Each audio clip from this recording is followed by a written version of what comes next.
മുട്ടലും തപ്പലും നടത്തുന്ന പിശാചുക്കളുണ്ട്. നാളൊരു ചേട്ടത്തിനോട് പറഞ്ഞ ബസ്സിൽ വല്ലാത്ത ശല്യം വെച്ചു. പിന്നെ ബസ്സിൽ കയറി കഴിഞ്ഞിട്ടുണ്ടെങ്കിൽ ഇങ്ങനെ മുട്ടാനും തപ്പാനും വരും. ഞാൻ അവസാനം ഇപ്പോൾ ഒരു മുട്ടുസൂചിയും കൊണ്ടാണ് പോണ വഴിക്ക് ഒരു കൂത്തങ്ങോട് കൊടുക്കും. ശല്യം മൂത്ത് കഴിയുമ്പോൾ ഒരു കൂത്തങ്ങോട് കൊടുത്തു കഴിയുമ്പോൾ ഈ പിശാച് ഓടും, സ്ഥലം വിടും.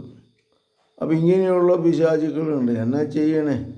ഇത് ചിലർക്കൊരു രസമാണ്, പക്ഷേ അത് അവസാനം തല്ലുകൊള്ളൂ എന്നുള്ള കാര്യം അറിഞ്ഞുകൂടാ.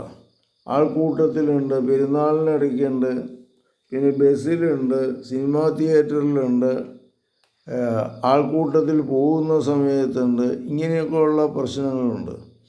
ഇതൊരു വല്ലാത്ത ശല്യമായിട്ട് മാറും. ചിലർക്ക് ഇതൊരു ഭയങ്കര രസമായിട്ടാണ് തോന്നണേ. ഈ പിശാച ഈ രസം മൂത്ത് അവസാനം കെണിയിൽ വീഴിക്കും നമ്മളെ. നമുക്ക് കർത്താവിനോട് പ്രാർത്ഥിക്കാം, കർത്താവ് ഈ പൈശാചിക ബന്ധനത്തിൽ നിന്ന് മോചനം നൽകണമേ. ഇങ്ങനെയുള്ള പ്രവണതയുള്ള മക്കളെ അങ്ങ് ബന്ധിക്കണമേ. അവരുടെ മനസ്സിനെ ശാന്തമാക്കണമേ, സുഖപ്പെടുത്തണമേ, ശക്തിപ്പെടുത്തണമേ. നമ്മുടെ കർത്താവ് വിശ്വസിയായ കൃപയും പിതാവായ ദൈവത്തിൻ്റെ സ്നേഹവും പരിശുദ്ധാത്മാവിൻ്റെ സംസർഗവും നിങ്ങളോടുകൂടി ഉണ്ടായിരിക്കട്ടെ, ഇപ്പോഴും എപ്പോഴും എന്നേക്കും. ആമേൻ. വിശ്വസിയായിരിക്കും സ്തുതിയായിരിക്കട്ടെ.